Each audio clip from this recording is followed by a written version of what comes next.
Kanchipuram వకుడా silks నాణ్యత మా ప్రాధాన్యత. మదీనాగూడ, మియాపూర్, హైదరాబాద్ లో త్వరలో శుభారంభం. Hi guys, welcome to iDream. నేను మీ చాణక్య. ట్రేడింగ్ విషయాల్లో మనం చాలామంది లాస్ అయిన వాళ్ళ గురించి వింటూ ఉంటాం. కాకపోతే ఎక్కడ సక్సెస్ అయిన వాళ్ళు కూడా ఉన్నారు. అలాంటి సక్సెస్ స్టోరీ ఏదైనా ఉందా? మరి అక్కడ సక్సెస్ అయిన వాళ్ళు ఎలాంటి జాగ్రత్తలు తీసుకుని వాళ్ళు సక్సెస్ అయ్యారనే దాని గురించి కూడా ఇంట్రెస్టింగ్ స్టోరీ చెప్పడానికి ట్రేడింగ్ ఎక్స్పర్ట్ ఉదయ్ భాస్కర్ గారు ఇప్పుడు మనతో పడినారు. మరి ఆయన అడిగి తెలుసుకుందాం. Hi sir. హలో అండి. సార్, ట్రేడింగ్లో అమౌంట్ కోల్పోయిన వాళ్ళ గురించి మనం బోల్డ్ ఎన్నిసార్లు వింటూ ఉంటాం. మనం ప్రీవియస్ వీడియోస్లో కూడా మనం చెప్పుకున్నాం. ఏంటంటే సో మా బాబాయ్ వాళ్ళ ఫ్రెండ్స్ లేకపోతే వాళ్ళు వీళ్ళు ఎదిరింటి వాళ్ళు అని చెప్పేసి అంటూ కాకపోతే సక్సెస్ అయిన వాళ్ళ గురించి చెప్పుకోవడం మాత్రం చాలా తక్కువ ఉంటుంది. కరెక్ట్. సో అలా సక్సెస్ స్టోరీస్ మీ దగ్గర ఎవరైనా ఉన్నారా? రైట్. సో ఒక normal trader success story please దాని గురించి మా ప్రేక్షకులకు చెప్పారంటే బాగుంటుంది. షూర్ అండి. చాలా న్యూ క్వశ్చన్ మీరు అడిగారు. ఎప్పుడు ఫెయిల్యూర్స్ గురించి వినడం కూడా మైండ్కి మంచిది కాదు. Let's listen a successful and interesting story. ప్రతి సీన్ క్లైమాక్స్లో ఉండే story. So let's get it అండి. ఇది వచ్చేసి May 6th or May 10th 2010 US market within 5 minutes $1 trillion loss. Within 5 minutes $1 trillion. మన ఇండియా జీడిపి వచ్చేసి నియర్ టు 4 trillion అండి. 5 minutesలో యుఎస్ మార్కెట్ $1 trillion లాస్ అయిపోయింది. ఏం జరిగిందో తెలియదు అందరికి, అందరు షాక్. దాని వెనక ఉన్న పర్సన్ గురించి will discuss today. Okay. Person వచ్చేసి తన బెడ్రూమ్ నుంచి every month he use to earn $9 lakh, అంటే మన ఇండియన్ కరెన్సీలో 8 crores. హీజ్ నవీందర్ సింగ్ అండి, సరారో నావ్ అని అంటారు, ఎన్ఏవి నవీందర్ సింగ్ ఇతని పేరు. వీళ్ళు ఇండియన్ ఆరిజిన్ బట్ లండన్ దగ్గర ఉంటారు. నవీందర్ సింగ్ ఫస్ట్ నుంచి ఇంట్రోవర్ట్ పర్సన్, పెద్దగా ఎవరితో కలవడము అందరితో మాట్లాడడం అవేమి ఉండవు, ఇంట్రోవర్ట్ గాయ్. 2006లో అతని గ్రాడ్యుయేషన్ అయిపోయింది. ఫస్ట్ నుంచి అతనికి మార్కెట్ పైన అంతగా ఇంట్రెస్ట్ ఏం లేదు, ఫ్యాసినేటెడ్ కాదు, but he was very good at మ్యాథ్స్లో he was very good. Graduation తర్వాత వన్ డే ఇలానే ఉన్నప్పుడు ఒక అడ్వర్టైజ్మెంట్ చూశాడు, looking for hiring futures traders who is ready to work under pressure conditions, you can apply this అని ఒక Futex investment firm. ఆ టైంలో one of the globally leading firm అది ఫ్యూటెక్స్. ఓకే. అప్లై చేశాడు. మన సార్కి మ్యాథ్స్ మీద మంచి గ్రిప్ ఉంది కాబట్టి he got selected in that. వాళ్ళు అతన్ని మంచిగా ట్రైనింగ్ చేసి రియల్ జాబ్లోకి డిప్లాయ్ చేశారు అతన్ని.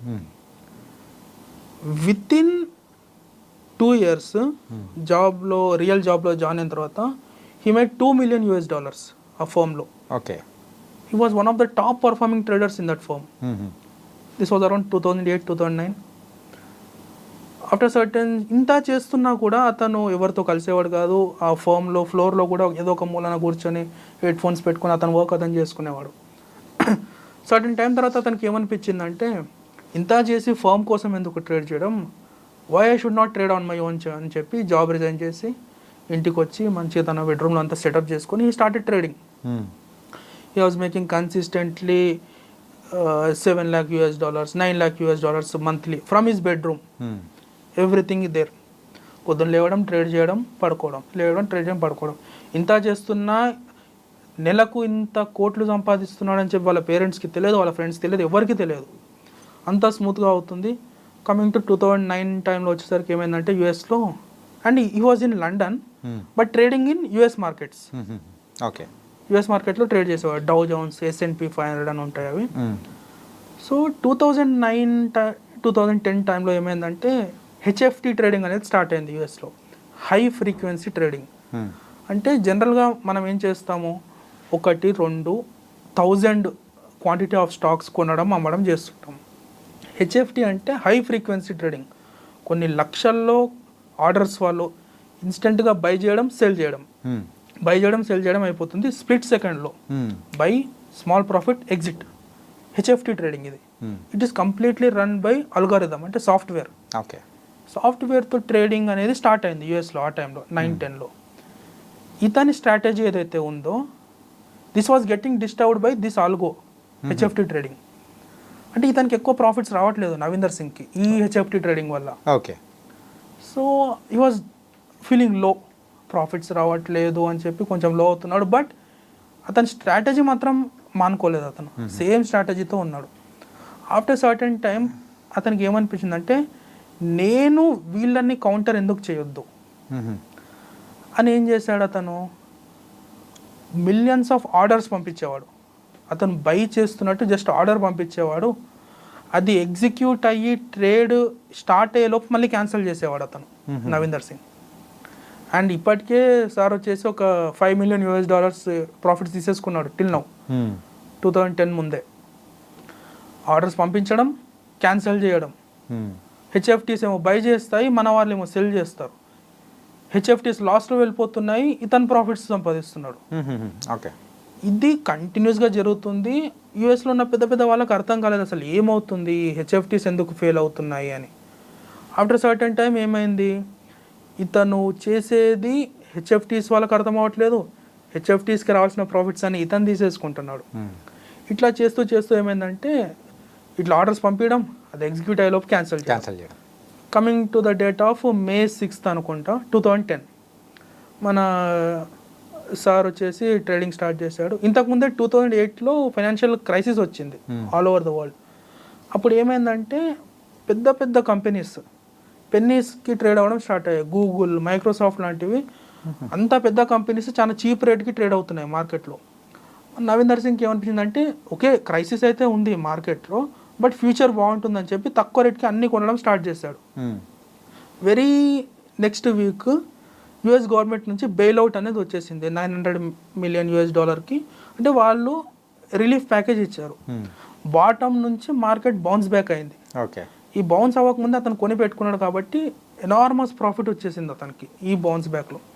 అప్పుడు ఈ రియలైజ్డ్కి నేను I should make huge money in this market. నేను ఏదో చిన్న గేమ్ ఆడడానికి రాలేదు ఈ మార్కెట్కి, I should make huge money from this market అని డిసైడ్ అయ్యి అతను చేసే ట్రేడింగ్ని ఏదైతే ఆర్డర్స్ పంపించడం, క్యాన్సిల్ చేసేది ఏదైతే ఉందో అది ఇంకా ఎక్స్ట్రీమ్కి తీసుకెళ్ళిపోయాడు. 2008లో అతనికి బాగా ప్రాఫిట్స్ వచ్చిన తర్వాత 2010లో ఒకరోజు ఏమవుతుందంటే సార్ ఇట్లా పొద్దున్న లేచి ట్రేడింగ్ స్టార్ట్ చేశాడు. ఒక మంచి సెటప్ దొరికింది, మంచి స్ట్రాటజీ అతనిది. ఆర్డర్స్ పంపించడం, ఎగ్జిక్యూట్ అయ్యేలోపు క్యాన్సిల్ చేయడం, ప్రాఫిట్ తీసుకోవడం చేశాడు. ఆ రోజు ఎంతో కొంత ప్రాఫిట్ వచ్చింది. కింద నుంచి వాళ్ళ మదర్ పిలిచారు డిన్నర్కి సంథింగ్ అనుకోండి. ఇతను ఏం చేశాడు, అన్ని ఆర్డర్స్ ఒకేసారి క్యాన్సిల్ చేసి వెళ్ళిపోయాడు కిందకి. డిన్నర్ అయింది, వచ్చింది పైకి వచ్చేసేసరికి US market is down by 6% in the span of 5 minutes.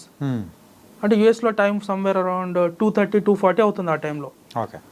Just imagine అండి, మన ఇండియన్ ఎకానమీలో 25% ఒక 5 minutesలో ఎగిరిపోతే ఎలా ఉంటుంది.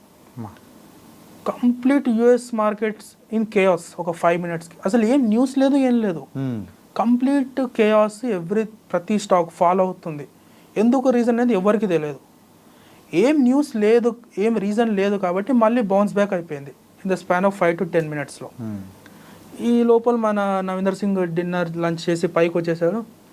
చూస్తే అరే మంచి సెటప్, మంచి ట్రేడ్ మిస్ అయ్యాను కదా నేను అనుకున్నాడు అతను. కానీ తనకి తెలియదు ఏంటంటే ఆ ట్రేడ్ అట్లా మార్కెట్ అట్లా పడిపోవడానికి రీజనే తను. ఓకే. యుఎస్ మార్కెట్లో $1 trillion లాస్ రావడానికి, $1 trillion జీడిపి వెళ్ళిపోవడానికి రీజన్ ఎత్తనని తనకు కూడా తెలియదు. ఇదంతా అయిపోయింది, మళ్ళీ మార్కెట్ స్టేబుల్ అయిపోయింది. అసలు ఎందుకు జరిగింది ఇట్లా అని చెప్పి మన దగ్గర సెబీ ఎట్లానో యూఎస్లో SEC అని ఉంటుంది, సెక్యూరిటీస్ అండ్ ఎక్స్చేంజ్ కమిషన్. వాళ్ళు రీసెర్చ్ చేయడం స్టార్ట్ చేశారు ఎందుకు ఇట్లా అవుతుంది అని చెప్తే వాళ్ళకి మరి వ్యాలిడ్ రీజన్ ఏం దొరకట్లేదు.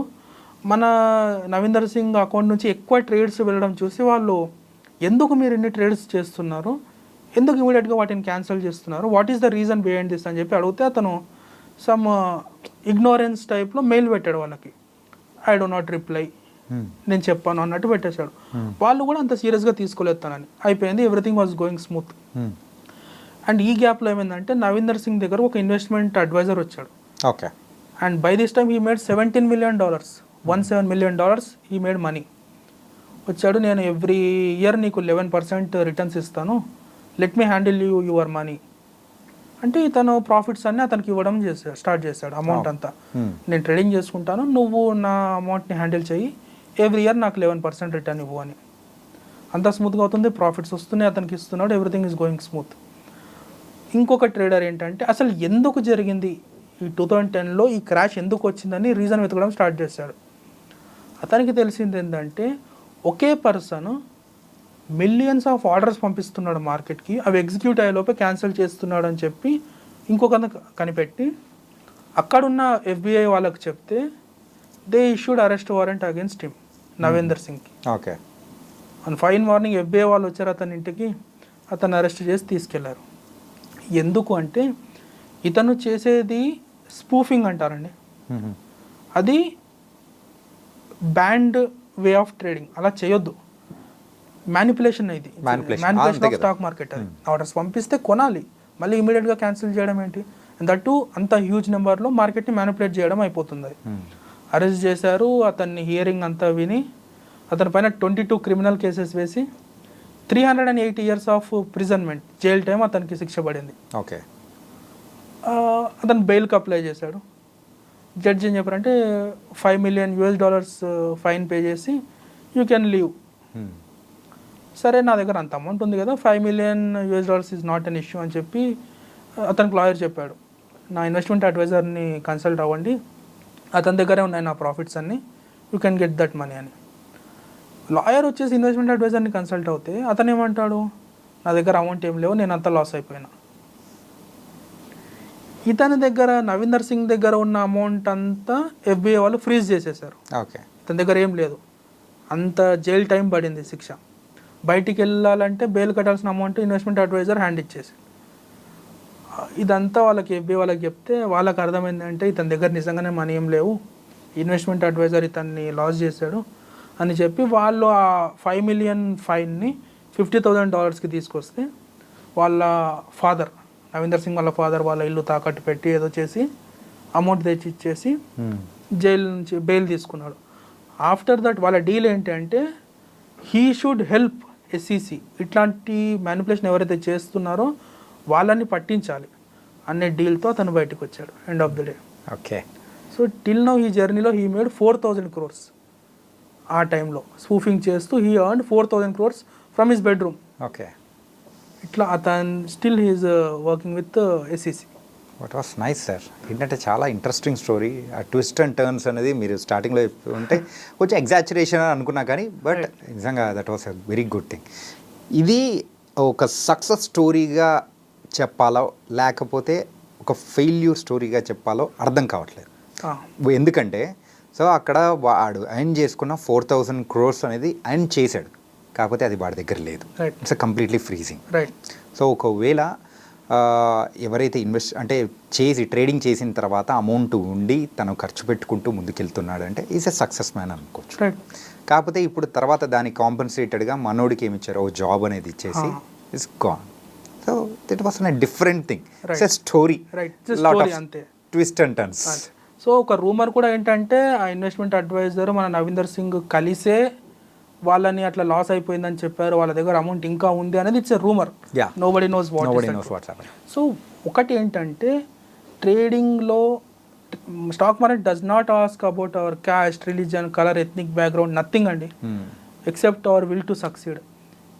మనకు సక్సీడ్ అవ్వాలని ఒక విల్ పవర్ స్ట్రాంగ్గా ఉంటే, ఈ స్టోరీ నుంచి మనం నేర్చుకునేది ఏంటంటే he's a layman Navinder Singh అనే అతను చేసిన టెక్నిక్ తప్పు అయ్యిండొచ్చు but he made money. So potential చూడండి, you can make money if you are hard enough, if you are willing to. మనకు విల్ పవర్ ఉండాలి, మనకు నేర్చుకోవాలని ఉండాలి తప్ప stock market doors are always open. Fear and greed comes to same thing. It was nice story sir. చాలా అంటే ఇందులోంచి నేర్చుకోవాల్సిన పాఠాలు కూడా బోల్డ్ అని ఉన్నాయి. చాలా చక్కగా వివరించారు. So thank you so much. Thank you. So guys, మరి స్టాక్ మార్కెట్లో ఒక ఇంట్రెస్టింగ్ స్టోరీ గురించి, అది కూడా రవీందర్ సింగ్ గురించి, తను చేసిన స్టాక్ మార్కెటింగ్, ఆ ట్రేడింగ్ విధానం అనేది ఎలా చేశాడు, ఏంటి, ఫైనల్గా ఎన్ని ట్విస్ట్ అండ్ టర్న్స్ ద్వారా ఎండ్ అయింది అనేది కూడా ఉదయ్ భాస్కర్ గారు చాలా చక్కగా వివరించారు. మరో ఇంటర్వ్యూతో మళ్ళీ కలుద్దాం. అంతవరకు take care. This is your Chanakya.